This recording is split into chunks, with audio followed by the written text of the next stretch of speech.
Olá pessoas, boa segunda-feira para todos vocês. Vamos seguindo a cobertura do draft. Nesta terça-feira tem vencedores e perdedores, tem muito conteúdo vindo pela frente. E para os membros, exclusivamente para os membros, tem aí um vídeo falando das 5 maiores barganhas. Barganhas não, hoje é reaches. 5 escolhas mais questionáveis, né? 5 reaches desta primeira rodada. E um outro vídeo falando de novo um pouco dessa situação de Atlanta, que eu acho que a gente tem que endereçar mais uma vez, né? Falando sobre valor, o valor é a lei quando se fala de draft da NFL. Este vídeo aqui são 7 times que mudaram de patamar com o draft. Essa é a minha visão, não dá para cravar nada disso, porque vocês sabem que o draft é muito doido, mas essa é a minha visão num primeiro momento. E necessariamente eu vou ter que falar qual foi o patamar que mudou. Essa expressão maravilhosa de mudar de patamar, cunhada no nosso futebol, uma expressão com muita brasilidade, e a gente vai falar aqui. Necessariamente o time mudou de patamar, alguma coisa mudou para melhor, tá? Não são as 7 melhores classes. Eu vou dar um exemplo aqui. Minnesota, o resto da classe, tirando as 2 primeiras escolhas, é tanto quanto questionável, tá? Depois eu falo sobre isso se der tempo. Mas as primeiras escolhas mudaram Minnesota de patamar.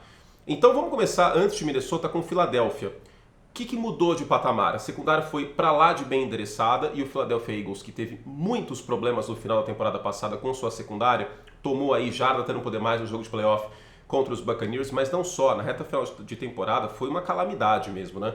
Toda hora o time tomando mais de 30 pontos, tomava touchdown aéreo até não poder mais, e o time muda de patamar no sentido de que agora dá para ter um pouco mais de fé em apostar no Philadelphia Eagles vencendo a divisão. Essa seria a minha aposta hoje, eu estou mais crente, mais solidificado nessa aposta, então mudou de patamar, porque se antes eu tinha um pouco de dúvida, hoje eu vou com o Philadelphia ganhando a divisão. Os Eagles pegaram para mim o melhor cornerback da classe, que é o Keenan Mitchell, de Toledo, e o Cooper DeJean. Não necessariamente eles são titulares no primeiro momento, mas eles são aí peças para lá de importantes em meio a uma secundária mais envelhecida, tá? Então, acho que são 2 jogadores com potencial de ser titular e o Cooper DeJean é muito versátil.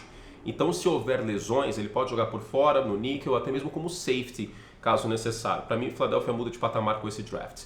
O segundo time que muda de patamar é o Arizona Cardinals, porque agora o Kyler Murray tem um recebedor para chamar de seu Marv Harrison Jr., potencial calor ofensivo do ano, vai ter vídeo sobre isso, claro, mas potencial calor ofensivo do ano, e draftou bem no resto, né, no geral. O Trey Benson pode ser uma boa adição para o corpo de running backs, ele teve aí uma lesão no final da carreira em Florida State, não acho que ele vai ser um running back aí que vai concorrer a calor ofensivo do ano, que vai ser ao pro, mas ele deve entregar um bom futebol americano. É um jogador bem sólido, eu acho, na minha visão, saudável, claro. E fica a questão do Darius Robinson, né? Porque a parte boa é a versatilidade, mas como eu falei na transmissão do draft, é a síndrome do pato. Não nada bem, não corre bem, não voa bem, mas faz as 3 coisas. Ele pode jogar pelo meio da linha por fora. O final da carreira dele foi por fora da linha e Arizona é um time que precisava de ajuda pressionando o quarterback. O patamar de Arizona antes do draft era último lugar na divisão, dos piores times da NFC. E agora o patamar atual é, quem sabe, se tudo der muito certo e a melhor versão do Kyler Murray aparecer, com esses reforços o time pode até brigar aí, orbitar o wild card. A terceira equipe aqui é Minnesota, né? E mudou de patamar na medida que antes do draft não tinha quarterback, Sam Darnold não é alternativa, e agora pega um quarterback com um piso alto, que roda muito bem esse sistema do O'Connell, que vai trabalhar bem no meio do campo, que vai procurar sempre o Justin Jefferson, e o Dallas Turner combinado com o Jonathan Greenard, que foi um cara de 12 sacks e meio na temporada passada. O time, lembrando, não tem mais o Daniel Hunter, mas trouxe o Greenard, que explodiu em Houston na temporada passada, e agora tem o Dallas Turner, que para mim é o melhor edge do draft. Pode ser que o Laiato Lato seja o melhor pass rusher, mas o melhor edge, em específico no todo, né, até a contenção terrestre, é o Dallas Turner, que é um cara que pode entregar 8, 9 sacks e 40 pressões no ano. Então, Minnesota sai do patamar de último lugar da divisão para brigar até pela divisão, quem sabe. Essa NFC North tem sim favorito no Detroit Lions, mas os 4 times, existe um cenário no qual eles podem vencer a divisão. Então, tendo agora quarterback nesse sistema, um quarterback que é um encaixe tático, com um front fortalecido para o Brian Flores, Minnesota muda de patamar para ser competitivo. Antes não havia essa estimativa porque não tinha quarterback. O quarto time que muda de patamar é o Washington Commanders, e a mudança de patamar que eu coloco aqui é de time esquecido para time mais respeitado. Provavelmente o Washington Commanders não vai para a pós-temporada, mas é um time mais respeitado, porque tem um prospecto dinâmico e eletrizante no Jayden Daniels. Eu teria escolhido o Jayden Daniels na 2? Não, eu não teria. Ele tem valor de top 5 para mim? Não, não tem, mas eu entendo a escolha, porque é uma aposta e o time pelo menos faz algo. ele busca respeito. E ele vai ter esse respeito pelo menos no início, porque se mexeu o Washington Commanders. Né? Chega de Carson Wentz, essas coisas, essas tragédias aí na posição de quarterback. Eles estão arriscando e eu acho isso positivo. Para além disso, uma escolha de excelente valor no Johnny Newton, que fortalece um front que perdeu peças no final da temporada passada, né? O Chase Young trocado e o Montez Sweat para os Bears. E aí tem outras escolhas bem interessantes no meio do draft. Eu achei essa classe de Washington bem sólida, tá? Tem o Seanot, por exemplo, o tight end, que pode ser uma boa arma no meio do campo em jardas após recepção, e o Jayden Daniels precisa dessa ajuda no meio do campo, tá? Porque eu não vi ele trabalhando muito bem esse meio jogando em LSU, foi mais um cara de perímetro. Então eu acho que o Washington sai de esquecimento, de limbo, para ser um time que entra no radar das pessoas de fato. Mudou o patamar, não vai brigar aí provavelmente por playoff, como eu falei, mas pelo menos entra no radar. O quinto time que muda de patamar é o Pittsburgh Steelers, que tinha um ponto de interrogação e agora existem ferramentas para seus quarterbacks fazerem alguma coisa. Ficaria bem mais difícil antes desse draft eu conseguir dizer para vocês que os Steelers brigam por playoff. Agora eu fico um pouco mais seguro. O time endereçou o meio da linha ofensiva, né?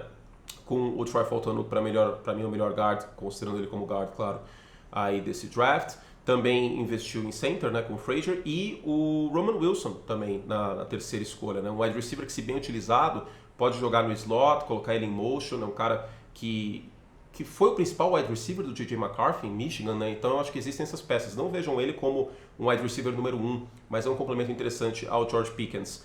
Então, pegou o Peyton Wilson depois, né, linebacker e tal, então acho que foi um draft bem interessante, acho que me deixa mais segura. A mudança de patamar é quando o Russell Wilson vai para o banco, antes essa era a pauta, e agora, a linha ofensiva está sólida e o Russell Wilson, o quarterback, segura muito a bola, então a linha melhorou, já teve Broderick Jones antes, tá, é um time que pode brigar por playoff, eu consigo dizer isso com mais certeza agora.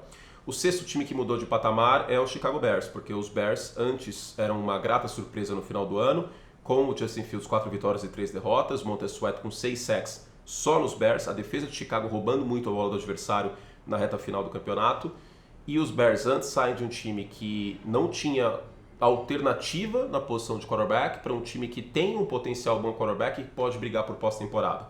No ano passado, não era um time que brigaria ativamente por pós-temporada, e antes de ter um quarterback de fato, se ainda fosse o Justin Fields, eu não colocaria os Bears brigando por os playoffs. Agora, com o Roman Dulce e com o Keenan Allen, mas com o Caleb Williams, é um time que briga por playoffs. E o sétimo time que muda de patamar, na minha visão, é o New England Patriots, muda de patamar positivamente, é o New England Patriots porque agora o New England Patriots era um time incomentável e inassistível no lado ofensivo da bola.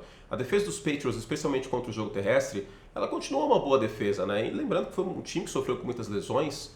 No lado defensivo, por exemplo, o Christian Gonzalez machucou aí na primeira metade da temporada, o Matt Judon também, duas peças que voltam para esse próximo ano. O Gonzalez era meu palpite para calor defensivo do ano, inclusive, ele estava muito bem no início da temporada 23. E o ataque dos Patriots era uma das maiores tragédias da liga. Agora você tem reforços, você tem aí o Kendrick Bourne, que, como eu já falei, não é um wide receiver ruim, tá? Ele não seria a primeira opção na maior parte dos times, mas ele machucou também ano passado, é um bom jogador. Chegou o Jalen Polk de Washington, que é um cara que é mais vertical, mas é interessante essa verticalidade porque o Drake May, que foi a escolha terceira aí do draft, tem braço para usar isso. Então o ataque dos Patriots sai do patamar de inassistível para algo bem mais interessante e bem mais prospectivo em relação a pode dar certo. Os Patriots viram a página, investem em ataque no topo do draft, as 3 primeiras escolhas, então agora essa é a mudança de patamar. Os Patriots deixam de ser uma coisa desagradável de assistir como futebol americano e agora tem perspectiva, tá?